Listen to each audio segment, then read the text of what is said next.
In this video I'll show where to obtain the quest item to start the BWL attunement and then a Blackrock Depths lava run. But first a little PvP which we encountered as we ran to the quartermaster, which you have to kill to get the BWL attunement quest.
So now that we took care of the Alliance, which were trying to kill us, we're heading to the NPC, which drops the item to begin the quest. Our guildie needs the BWL attunement. This is just located right outside the dungeon portal to Blackrock Spire, so just down the hall. You have to kill a few of these elites to get to the NPC himself.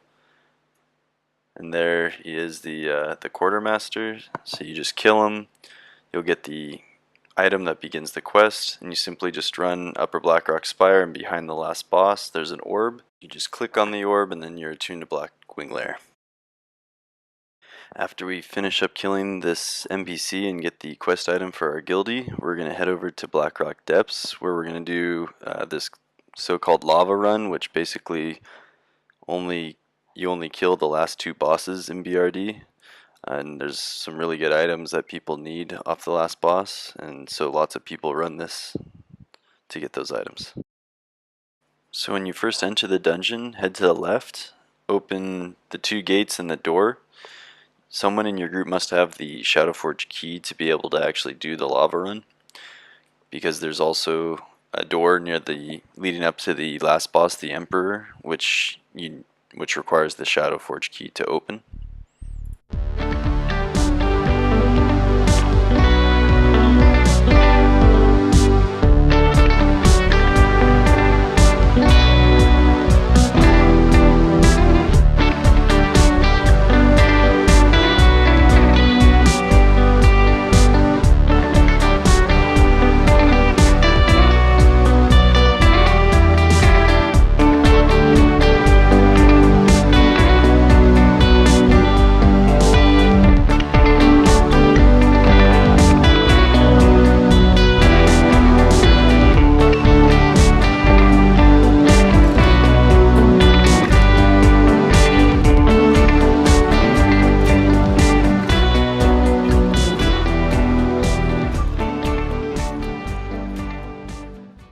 So once you get down this hallway, after killing a few groups, there's a window here that we jump out of. You don't actually have to kill these dwarves that we just passed. As you can see, they reset, and then you jump down again, and normally you can avoid killing this group of ads that we have right now.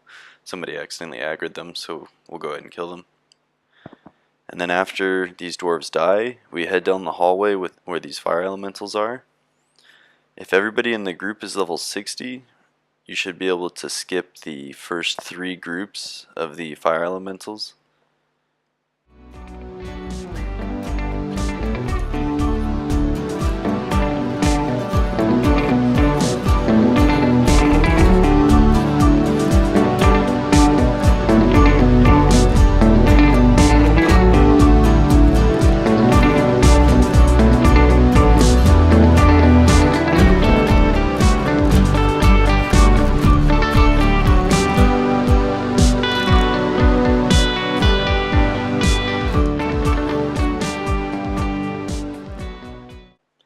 Once you get the fire elemental boss killed, we also do another jump down into the lava here.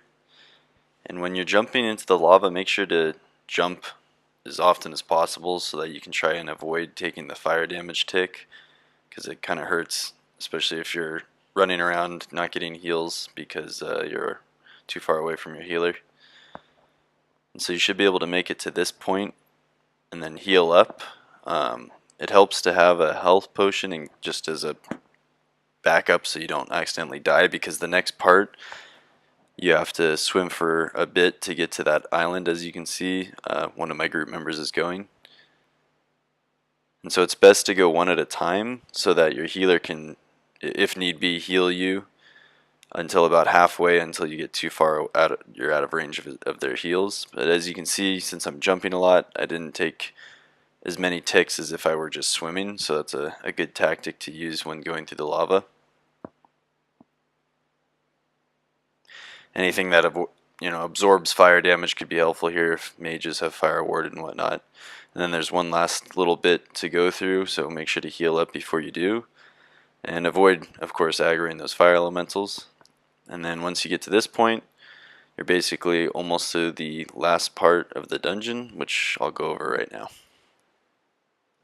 On a side note, the Molten Core Attunement quest item is just over this bridge that you'll see here in just a moment.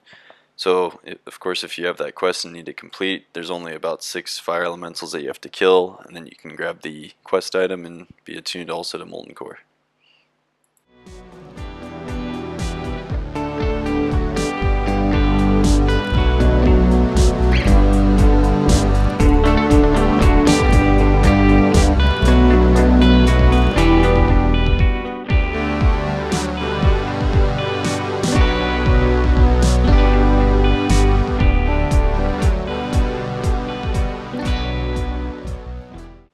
So at this point, this is the last door that you need the Shadowforge key to be able to finish the lava run.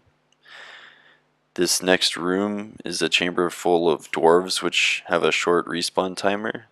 Basically, the idea here is just to keep moving so that you don't have to pull the same group twice. And you want to use line of sight as best as possible to group these dwarves up so you can AoE them down. And now the trick to this room is these dwarves that are in the red armor drop a torch, which you need to ignite a cauldron to open the next door. So it's best to put loot on free-for-all so that you don't take too much time figuring out who needs to loot them, and then it's best to have 2 separate people looting the torches. You only need 2, so 2 different people. And then basically moving to the back of the room in the corner, there's a little ramp that you go up, and then the cauldron's right in the middle. So you kill the fire elemental there, and then the trick to opening the door so that you don't have to clear the dwarves to the next cauldron, which is on the other side of the room, is that you have the 2 players which looted the torches click the cauldron at the same time so that both torches get used.